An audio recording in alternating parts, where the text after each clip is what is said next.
এটা প্রত্যেক মানুষেরই মাথাতে অন্তত জীবনে একবার আসবে। হতে পারে সেই লোক ধনী অথবা গরিব, রাজা অথবা প্রজা, কালো বা সাদা, হলুদ বা বাদামি, সে থাকতে পারে আমেরিকায় বা ইংল্যান্ডে, অথবা থাকতে পারে ভারতে বা সৌদি আরবে। এই প্রশ্নটা পৃথিবীর প্রত্যেক মানুষের মাথাতেই জীবনে অন্তত একবার উঁকি দিয়ে যাবে।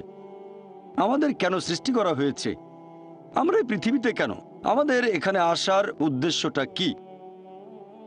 আর পৃথিবীর বেশিরভাগ মানুষই মনে করে যে অবশ্যই এখানে একজন সৃষ্টিকর্তা আছেন, মানে সর্বশক্তিমান ঈশ্বর, আর ঈশ্বরের কারণেই এখানে এসেছি। তবে সামান্য কিছু মানুষ আছে যারা বিশ্বাস করে না যে সৃষ্টিকর্তা বলে কেউ একজন আছেন, মানে সর্বশক্তিমান ঈশ্বর।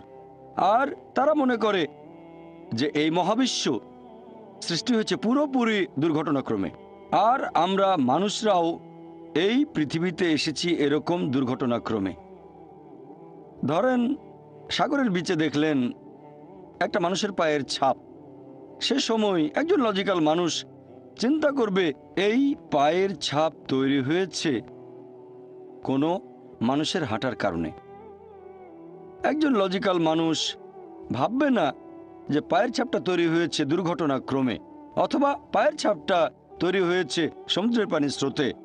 যখন পানি চলে যায় তখন পায়ের ছাপ তৈরি হয়। একজন লজিক্যাল মানুষ বুঝতে পারবে যে পায়ের ছাপটা তৈরি করেছে কোনো একজন মানুষ, এটার একটা উদ্দেশ্য আছে। কেন এটা তৈরি হয়েছে? এখন এই প্রশ্নটা যে সৃষ্টির পেছনে উদ্দেশ্যটা কি, এর উত্তর দেয়া যায় দুটো দৃষ্টিভঙ্গি থেকে। এক নাম্বার হচ্ছে সৃষ্টিকর্তার দৃষ্টিভঙ্গি থেকে, মানে সর্বশক্তিমান ঈশ্বরের। আর দুই নাম্বার হলো সৃষ্ট জিনিসের দৃষ্টিভঙ্গি থেকে, মানুষের দৃষ্টিভঙ্গি। এখানে প্রথম দৃষ্টিভঙ্গিটা হচ্ছে আমাদের স্রষ্টা সর্বশক্তিমান ঈশ্বরের দৃষ্টিভঙ্গি। কোন কারণে তিনি মানুষকে সৃষ্টি করেছেন, কোন কারণে এত কিছু তিনি সৃষ্টি করেছেন। আর দুই নম্বর সৃষ্টি করা জিনিসের দৃষ্টিভঙ্গি থেকে, মানে মানুষের দৃষ্টিভঙ্গি, যে সর্বশক্তিমান ঈশ্বর কেন আমাদের সৃষ্টি করেছেন। যেসব লোকজন সর্বশক্তিমান ঈশ্বরের অস্তিত্বকে মেনে নিতে চায় না, তারা মনে করে যে আমরা মানুষরা এই পৃথিবীতে এসেছি দুর্ঘটনাক্রমে।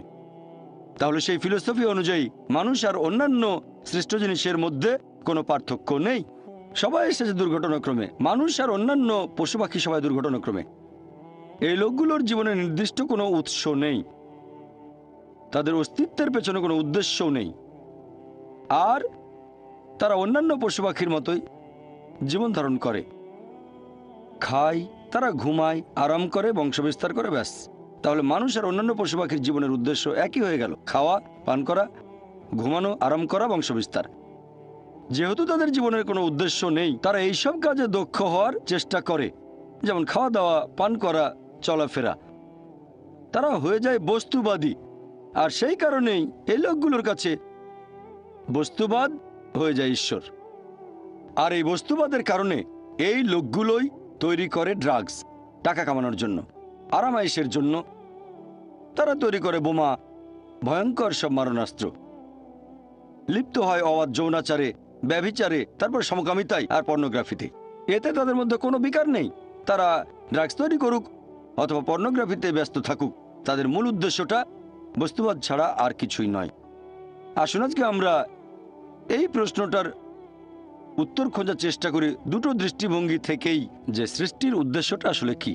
প্রথমে আমরা দেখব আমাদের সৃষ্টিকর্তার দৃষ্টিভঙ্গি, সর্বশক্তিমান ঈশ্বরের দৃষ্টিভঙ্গি, অর্থাৎ আল্লাহ সুবহানাহু ওয়া তাআলার দৃষ্টিভঙ্গি। কোন কারণে তিনি মানুষকে সৃষ্টি করেছেন?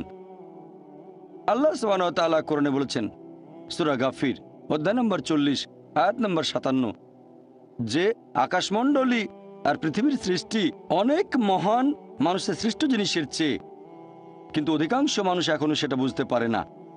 অনেক মানুষ মনে করে যে আমরা হলাম সৃষ্টির সেরা জীব, তবে আল্লাহ বলেছেন আকাশমণ্ডল আর পৃথিবীর সৃষ্টি মানুষের সৃষ্ট জিনিসের চেয়ে অনেক বেশি মহান। এখন যদি উত্তর দিতে হয় যে কেন আল্লাহ সুবহানাহু ওয়া তাআলা সর্বশক্তিমান ঈশ্বর আমাদের সৃষ্টি করলেন, আল্লাহ সুবহানাহু ওয়া তাআলার অন্যতম একটা বৈশিষ্ট্য, ঈশ্বরের বৈশিষ্ট্য হচ্ছে সৃষ্টিকর্তা, সেরা সৃষ্টিকর্তা। আর আল্লাহ পবিত্র কোরআনে বলেছেন, সূরা মুমিনুন অধ্যায় নম্বর 23 আয়াত নম্বর 14, যে আমাদের স্রষ্টা আল্লাহ সুবহানাহু ওয়া তাআলা, তিনি সর্বোত্তম স্রষ্টা। যদি একজন স্রষ্টা থাকেন, তার বৈশিষ্ট্য যদি হয় সৃষ্টিকর্তা, তার সৃষ্ট জিনিস থাকতে হবে। যদি কোনো সৃষ্টি না থাকে, তাহলে কোনো সৃষ্টিকর্তা থাকবে না। যেমন ধরেন, আপনি বললেন যে ওই লোকটা সেরা লেখক, তাকে প্রশ্ন করা হবে যে আপনি কি কি জিনিস লিখেছেন, আপনার লেখা বইগুলো কোথায়, আর্টিকেলগুলো কোথায়। সেই লোক তখন বই বা আর্টিকেল দেখালে আমরাও বলতে পারি যে হ্যাঁ, এই লোকই সেরা